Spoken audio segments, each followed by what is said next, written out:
جب حضرت ابراہیم علیہ السلام نے بتوں کو توڑا تو نامرود نے حکم دیا کہ حضرت ابراہیم علیہ السلام کو تندور میں ڈال دیا جائے۔ جب حضرت ابراہیم علیہ السلام کو تندور میں ڈالا گیا تو دیکھنے والوں نے دیکھا کہ حضرت ابراہیم علیہ السلام کا ایک بال بھی نہیں تھا جلا۔ پھر نامرود نے حکم دیا، کہا کہ صحرائے یمنی میں کچھ لکڑیاں اکٹھی کرو، اور لوگوں کو کہا کہ جو بندہ اس میں لکڑیاں زیادہ اکٹھی کرے گا وہ میرے زیادہ قریب ہوگا۔ چنانچہ لوگوں نے بطور نذرانہ بے شمار لکڑیاں وہاں پر اکٹھی کی۔ جب وہاں پر لکڑیاں اکٹھی ہو گئی تو اس کے ارد گرد ایک دیوار چڑھائی گئی، بہت بڑی دیوار چڑھائی گئی۔ پھر وہاں پر آگ لگائی گئی۔ جب آگ لگائی گئی تو اس وقت حضرت ابراہیم علیہ السلام کو جب پھینکنے کی باری آئی تو شیطان مردود نے نامرود کو یہ وسوسہ دلایا کہ حضرت ابراہیم علیہ السلام کو ایک منجیک میں ڈال کر پھینکا جائے۔ جب حضرت ابراہیم علیہ السلام کو اس منجیک میں ڈالا گیا، اس منجیک میں رکھا گیا، تو حضرت ابراہیم علیہ السلام نے اللہ تبارک و تعالیٰ سے یہ کہا کہ اے اللہ، زمین میں تو اکیلا ہے، اے اللہ آسمان میں تو اکیلا ہے، اے اللہ میرے لیے تو کافی ہے، اے اللہ میں تجھے اپنا اچھا ضامن پاؤں گا۔ پھر اس وقت زمین کی تمام چیزوں نے، تمام اشیاء نے اللہ تبارک و تعالیٰ سے یہ عرض کی کہ اے اللہ ہمیں اجازت دے، ہم حضرت ابراہیم علیہ السلام کی مدد کریں۔ تو اللہ تبارک و تعالیٰ نے کہا کہ حضرت ابراہیم علیہ السلام جس سے مدد چاہیں گے وہی اسے مدد دے گا۔ پھر حضرت جبرائیل علیہ السلام، حضرت جبریل علیہ السلام 70,000 فرشتوں کو لے کر حضرت ابراہیم علیہ السلام کے پاس آئے اور حضرت ابراہیم علیہ السلام سے کہا کہ اے اللہ کے خلیل، اے ابراہیم علیہ السلام، آپ ہمیں حکم دیں، ہم اس آگ کو ایک پھونک سے اڑا دیں گے۔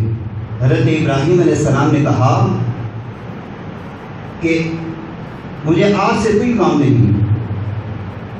حضرت جبریل علیہ السلام نے دوبارہ حضرت ابراہیم علیہ السلام سے کہا کہ آپ مجھے حکم دیں۔ حضرت ابراہیم علیہ السلام نے کہا کہ میں اللہ سے فریاد کروں گا۔ پھر حضرت جبریل علیہ السلام نے کہا، آپ نے کہا کہ پھر آپ اللہ سے دعا کیجیے۔ تو حضرت ابراہیم علیہ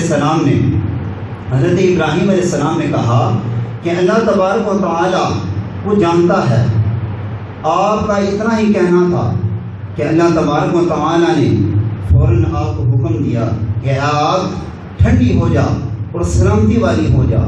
مفسرین اکرام لکھتے ہیں کہ اگر یہ سلامتی والی شرط عائد نہ کی جاتی تو آگ ہمیشہ ہمیشہ کے لیے ٹھنڈی ہو جاتی۔ تو پھر امت محمدی، پھر سارے لوگ اس آگ سے فائدہ کیسے حاصل کرتے ہیں؟ کیونکہ کئی اشیاء ایسی ہیں جو آگ سے بنتی ہیں اور ہم دن رات کھانا بھی آگ سے ہی بناتے ہیں۔ اگر اس وقت آگ کو یہ نہ کہا جاتا کہ اے آگ سلامتی والی ہو جا، تو پھر قیامت تک آگ ٹھنڈی ہی رہتی۔ کہ جب حضرت ابراہیم علیہ السلام کو اس آگ میں پھینکا گیا تو اللہ تبارک و تعالیٰ نے آگ کو حکم دیا کہ اے آگ سلامتی والی اور ٹھنڈی ہو جا۔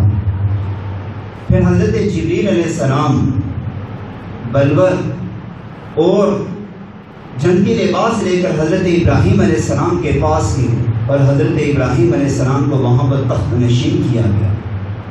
نامرود اپنے ساتھیوں، اپنے وزیروں کے ساتھ بیٹھ کر 7 روز تک یہ معاملات دیکھتا رہا۔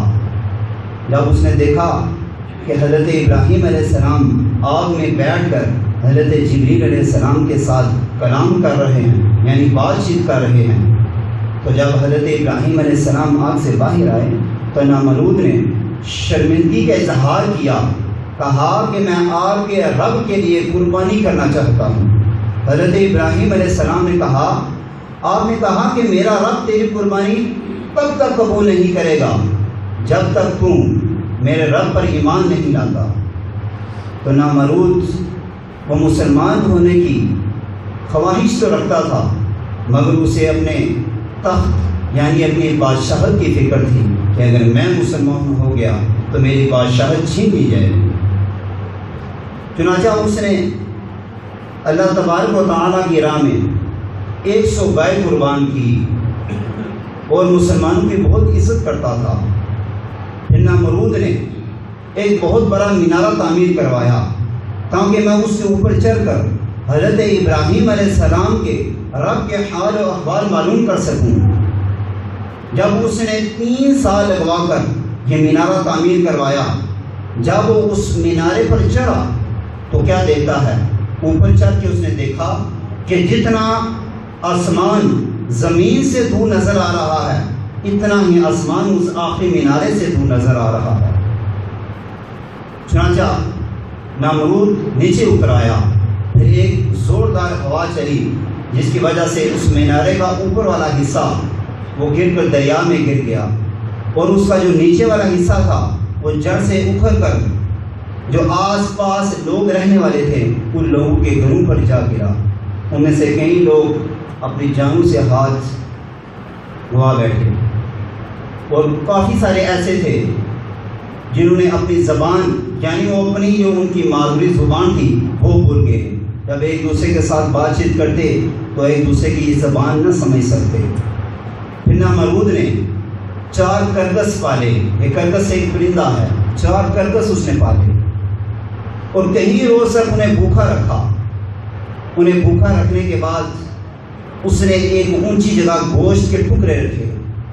گوشت کے ٹکڑے رکھنے کے بعد ان کرگس کو اپنے تخت کے ساتھ باندھا، اور جب وہ کرگس دوڑتے اس گوشت کو کھانے کے لیے اور وہ آسمان کی طرف بلند ہوتا جاتا۔ چنانچہ نمرود ایک ایسی جگہ پر پہنچ گیا جہاں پر اس نے ایک تیر مارا۔ وہ تیر ایک پرندے کو لگ کر واپس اس کے پاس آیا تو اس نے کہا کہ یہ کافی ہوگا کہ میں جا کر کہوں کہ میں نے حضرت ابراہیم علیہ السلام کے رب کو معاذ اللہ ختم کر دیا۔ جب وہ واپس آیا اور حضرت ابراہیم علیہ السلام سے آ کر کہا کہ اے ابراہیم علیہ السلام، میں نے آپ کے رب کو معاذ اللہ ختم کر دیا، تو حضرت ابراہیم علیہ السلام نے کہا کہ میرا رب ختم ہی نہیں ہو سکتا۔ پھر نمرود نے کہا کہ آپ کے رب کے پاس کتنا لشکر ہے، کتنی فوج ہے؟ حضرت ابراہیم علیہ السلام نے کہا کہ میرے رب کے پاس کتنا لشکر ہے یہ وہی جانتا ہے۔ پھر جب حضرت ابراہیم علیہ السلام نے دیکھا کہ نمرود اپنی ان حرکتوں سے باز نہیں آ رہا، پھر حضرت ابراہیم علیہ السلام نے دعا کے لیے ہاتھ بلند کیے۔ جب آپ نے دعا کے لیے ہاتھ بلند کیے، آپ کی دعا ختم تک نہ ہوئی تھی کہ نمرود کے لشکریوں پر ایک مجنوں کا لشکر برپا ہو گیا جس نے نمرود کے لشکر کو نیست و نابود کر کے رکھ دیا۔ نمرود اپنے گھر میں بیٹھے یہ بات ہی کر رہا تھا مچھر کے حوالے سے کہ ایک مچھر اس کی ناک میں چلا گیا، اور وہ مچھر جب اسے تنگ کرتا، جب اسے جلن محسوس ہوتی تو اس کا نوکر اسے ایک زوردار اس کے سر پر چوٹ دیتا، جوتے کے ساتھ اسے مارتا تو اسے اس جلن کا آرام آ جاتا۔ چنانچہ ایک دن اسے اسی طرح جلن محسوس ہوئی تو اس کے نوکر نے ایک زوردار چوٹ لگائی جس سے نمرود واصل جہنم ہو گیا۔ پھر جب نمرود واصل جہنم ہو گیا تو حضرت ابراہیم علیہ السلام لوگوں کو آپ پر اعتبار ہو گیا، اور لوگ گروہ کے گروہ آ کر حضرت ابراہیم علیہ السلام اور آپ کے رب پر ایمان لانا شروع ہو گئے۔ پھر حضرت ابراہیم علیہ السلام نے ملک شام کا سفر کیا۔ جب حضرت ابراہیم علیہ السلام نے ملک شام کا سفر کیا تو آپ نے راستے میں دیکھا کہ کچھ لوگ بہت اچھے کپڑے پہن کر جا رہے ہیں۔ تو حضرت ابراہیم علیہ السلام نے دریافت کیا، پوچھا کہ اے لوگوں، آپ کی اتنے خوبصورت کپڑے پہن کر کہاں جا رہے ہو؟ انہوں نے کہا کہ یہاں آگے ایک بادشاہ کی بیٹی آ رہی ہے، ہم ادھر جا رہے ہیں، وہ جسے پسند کرے گی اس کی شادی اس کے ساتھ ہو جائے گی۔ پھر حضرت ابراہیم علیہ السلام بھی ان میں شامل ہو گئے اور وہاں پر جا کر بیٹھ گئے۔ تو جب اس بادشاہ کی شہزادی آئی، اس کی نظر جب حضرت ابراہیم علیہ السلام پر پڑی تو اس نے حضرت ابراہیم علیہ السلام کو پسند کیا۔ پھر اس بادشاہ نے حضرت ابراہیم علیہ السلام کی شادی اس شہزادی سے کر دی۔ اس شہزادی کا نام تھا حضرت بی بی سارہ۔ جب آپ کی شادی کروا دی گئی تو اس بادشاہ کے ذہن میں یہ خیال آیا کہ ہو سکتا ہے کہ حضرت ابراہیم علیہ السلام میری بیٹی کے ساتھ شادی کرنے کے بعد اپنے دین سے پھر جائیں، مگر حضرت ابراہیم علیہ السلام نے ایسا نہ کیا، بلکہ حضرت سارہ جو کہ حضرت ابراہیم علیہ السلام کے رب پر ایمان لا چکی تھی۔ پھر حضرت ابراہیم علیہ السلام نے مصر کا سفر کیا۔ جب آپ نے مصر کا سفر کیا تو وہاں کا بادشاہ بہت بدکار قسم کا شخص تھا۔ جب اسے پتہ چلا کہ یہاں پر قریب ہی کچھ لوگ آئے ہوئے ہیں تو اس نے حضرت بی بی سارہ کو اپنے دربار میں طلب کیا۔ جب اس کے ساتھی آئے حضرت بی بی سارہ کو لینے کے لیے تو حضرت بی بی سارہ کو اپنے دربار میں لے گئے تو اس بادشاہ نے بدکاری کی نیت سے اپنا ہاتھ آگے بڑھایا تو حضرت بی بی سارہ نے کہا کہ آپ بادشاہ مجھے نماز پڑھنے کا ٹائم دیجیے۔ تو جب آپ نماز پڑھنے کے لیے کھڑی ہوئی تو اس بادشاہ نے دیکھا کہ حضرت بی بی سارہ کی کوئی نماز ختم ہی نہیں ہو رہی۔ اس نے جب بدکاری کے لیے ہاتھ آگے بڑھایا تو وہاں پر حضرت ابراہیم علیہ السلام دعا میں مشغول تھے، یہاں پر حضرت بی بی سارہ سجدے میں تھی، یعنی نماز پڑھ رہی تھی۔ جب اس بادشاہ نے بدکاری کی نیت سے ہاتھ آگے بڑھایا تو اس کا ہاتھ سوکھ گیا اور اس پر مرغی طاری ہو گئی اور وہ زمین پر گر پڑا۔ جب حضرت سارہ نے دیکھا، حضرت بی بی سارہ نے دیکھا تو آپ نے اپنے رب عز و جل سے دعا کی کہ اے اللہ اسے تندرست کر دے، وہ اس لیے کہ یہاں کے لوگ یہ نہ سمجھیں کہ اسے میں نے قتل کیا ہے۔ چنانچہ اللہ تبارک و تعالیٰ نے آپ کی دعا قبول کی اور وہ بادشاہ ٹھیک ہو گیا۔ جب اس نے دوسری دفعہ یہی حرکت کی، اس نے اپنا ہاتھ آگے بڑھایا اور دوسری مرتبہ بھی وہ اسی طرح اس کا ہاتھ سوکھ گیا، اس پر مرغی طاری ہو گئی اور وہ زمین پر گر گیا۔ چنانچہ تیسری مرتبہ بھی اس نے اسی طرح کیا۔ جب تیسری مرتبہ اس نے اس طرح کیا تو اس کے بعد اس نے حضرت بی بی سارہ سے معافی مانگی اور کہا کہ میں اب نہیں کروں گا۔ تو حضرت بی بی سارہ نے اللہ تبارک و تعالیٰ سے دعا کی اور وہ بادشاہ ٹھیک ہو گیا۔